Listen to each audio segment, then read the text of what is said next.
Hello, welcome to apex institute YouTube channel. আজ আমি তোমাদের একটি ভূগোলের গুরুত্বপূর্ণ চ্যাপ্টার নিয়ে এসেছি, সেটা হলো ভারতের অবস্থান। এই চ্যাপ্টারটা কিন্তু খুবই একটি ইম্পর্টেন্ট চ্যাপ্টার। এখান থেকে অনেক ইম্পর্টেন্ট কোশ্চেন আসে, যেটা আমাদের যে কোনো পরীক্ষার জন্য খুবই প্রয়োজনীয়। তাহলে আমরা এই চ্যাপ্টারটা আজকে পড়ব। যদি তোমাদের ভালো লাগে অবশ্যই তোমরা চ্যানেলটা সাবস্ক্রাইব করো এবং ভিডিওটা শেয়ার করে অন্য বন্ধুদেরও দেখার সুযোগ করে দিও। ওকে স্টুডেন্ট, চলো আমরা আজকে ভারতের অবস্থান সম্বন্ধে পড়তে থাকি। প্রথম, ভারতের মূল ভূখণ্ড। তাহলে আমাদের যে ভারত, সেটার মূল ভূখণ্ড কোথা থেকে কত অবধি বিস্তৃত? 8°4' উত্তর অক্ষাংশ থেকে 37°6' উত্তর অক্ষাংশ পর্যন্ত বিস্তৃত। তার মানে উত্তর দক্ষিণে যেটা, সেটা হচ্ছে 8°4'। আমাদের ভারতটা কিন্তু পুরোটাই নিরক্ষরেখার ওপরে অবস্থিত। নিরক্ষরেখার ওপরে অবস্থিত মানে সেটা অবস্থিত উত্তর গোলার্ধে, তাই দুটো অক্ষাংশই কিন্তু হবে উত্তর অক্ষাংশ। যদি নিরক্ষরেখার উত্তর দক্ষিণে হতো তাহলে উত্তর অক্ষাংশ দক্ষিণ অক্ষাংশ এরমভাবে বলতাম। তাহলে ভারত কিন্তু 8°4' উত্তর অক্ষাংশ থেকে 37°6' উত্তর অক্ষাংশ এবং 68°60' পূর্ব দ্রাঘিমাংশ থেকে 97°25' পূর্ব দ্রাঘিমাংশ পর্যন্ত বিস্তৃত। অর্থাৎ মূল মধ্যরেখার পূর্ব দিকে এবং নিরক্ষরেখার উত্তরে হচ্ছে আমাদের ভারত কিন্তু অবস্থিত রয়েছে।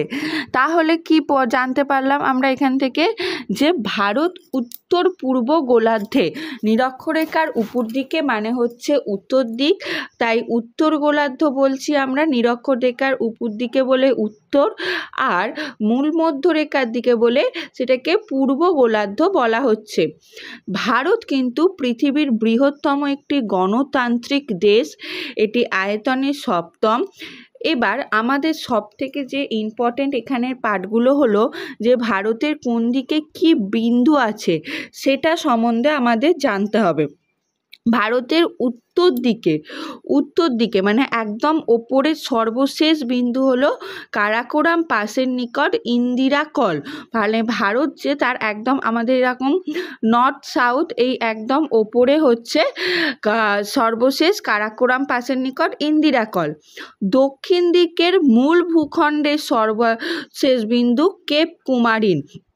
তাহলে দক্ষিণ দিকে দেখো মূল ভূখণ্ড মানে ভারত যেটা রয়েছে তার মূল ভূখণ্ড, তার পাশেও তো আরও ছোট ছোট দ্বীপ দেখা যায়, সেখানে না, মূল ভূখণ্ডে হচ্ছে কেপ কুমারিন একদম তলায়, আর ওই পাশের যে ছোট ছোট দ্বীপ সেখানে সর্বদক্ষিণের অংশ হচ্ছে ইন্দিরা পয়েন্ট। যদি বলা হয় মূল ভূখণ্ডে তাহলে আমরা বলবো কেপ কুমারিন, এবং সর্বদক্ষিণের অংশ হলো ইন্দিরা পয়েন্ট। নেক্সট, এবার আসছে পূর্ব পশ্চিমের। পূর্ব দিকের শেষ বিন্দু হচ্ছে অরুণাচল প্রদেশ। পূর্ব দিকের শেষ বিন্দু হচ্ছে অরুণাচল প্রদেশের কিবুতু। পূর্ব দিকের শেষ বিন্দু হচ্ছে আমাদের অরুণাচল প্রদেশের কিবুতু হলো পূর্ব দিকের সর্বশেষতম বিন্দু। পূর্ব দিকের সর্বশেষতম বিন্দু হচ্ছে অরুণাচল প্রদেশের কিবুতু, আর পশ্চিম দিকের হচ্ছে গুজরাটের কচ্ছ। তাহলে কি পেলাম?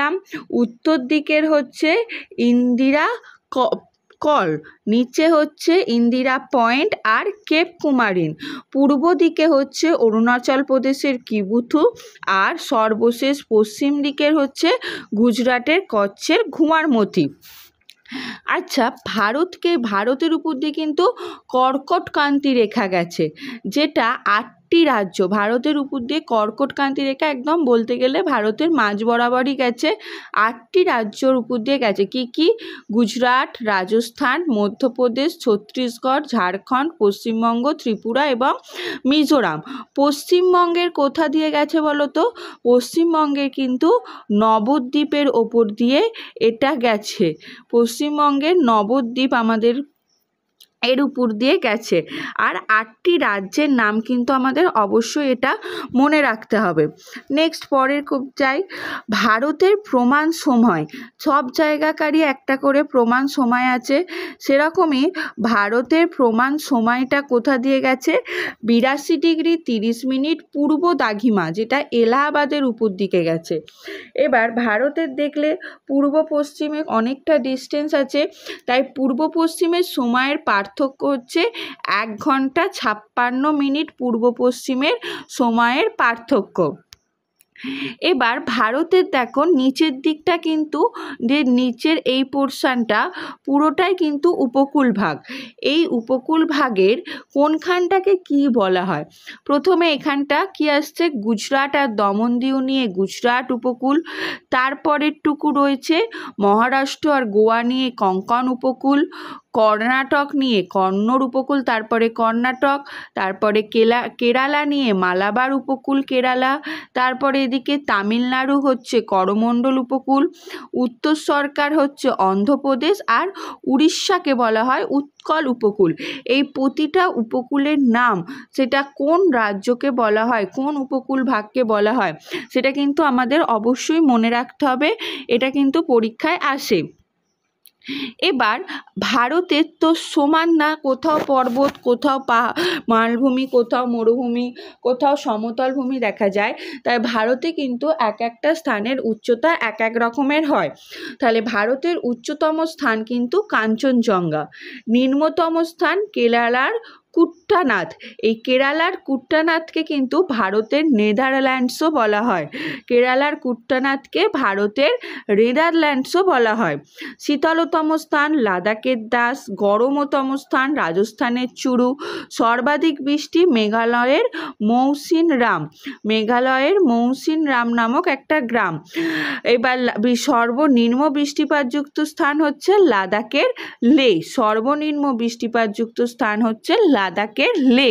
তাহলে এখানে উচ্চতম, নিম্নতম, শীতলতম এগুলো আমাদের মনে রাখতে হবে কোনটা কি। এবার ভারতের আয়তনের দিক থেকে যদি বলি, বৃহত্তম রাজ্য হচ্ছে রাজস্থান, ক্ষুদ্রতম রাজ্য হচ্ছে গোয়া।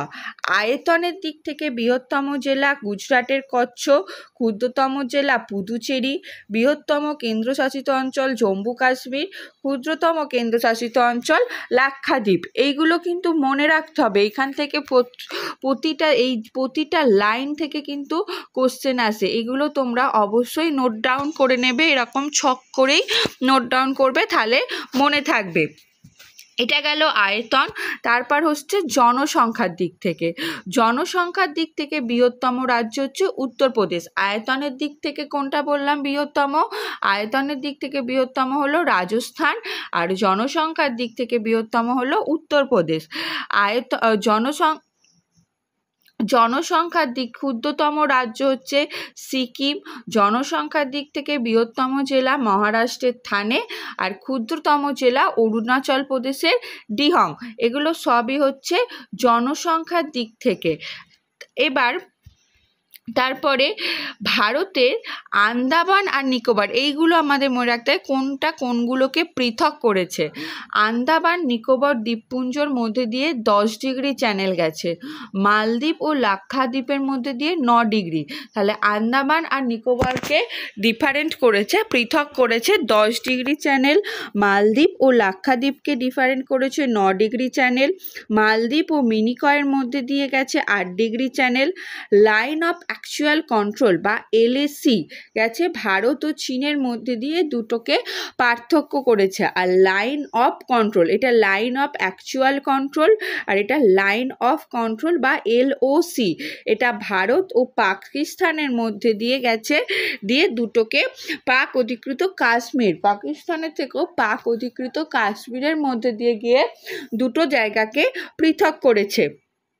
ওকে, তাহলে আমরা যে ভারতের অবস্থান সম্বন্ধে এখান থেকেই জানতে পারলাম। এগুলো আমাদের কিন্তু প্রতিটা লাইন তোমরা বুঝতে পারছো কতটা ইম্পর্টেন্ট, অবশ্যই এগুলো নোট ডাউন করে রাখবে। এখানে যেগুলো আমরা বলেছি, যেমন এইখানে দেখো ভারতের উপকূলভাগে কোনটার কি নাম, বা ভারতের উচ্চতম, নিম্নতম, শীতলতম স্থান, এগুলো মনে রাখতে হবে আমাদের। এবং কোন কোন জায়গা বৃহত্তম, ক্ষুদ্রতম রাজ্য, ক্ষুদ্রতম জেলা, আয়তনের দিক থেকে, জনসংখ্যার দিক থেকে, আর এই যে কোন চ্যানেলটা কোথা দিয়ে গেছে, এগুলো আমাদের মনে রাখতে হবে। ওকে স্টুডেন্ট, তাহলে আজকে আমি এই যে ভারতের অবস্থানের নতুন ভিডিওটা এখানেই শেষ করছি।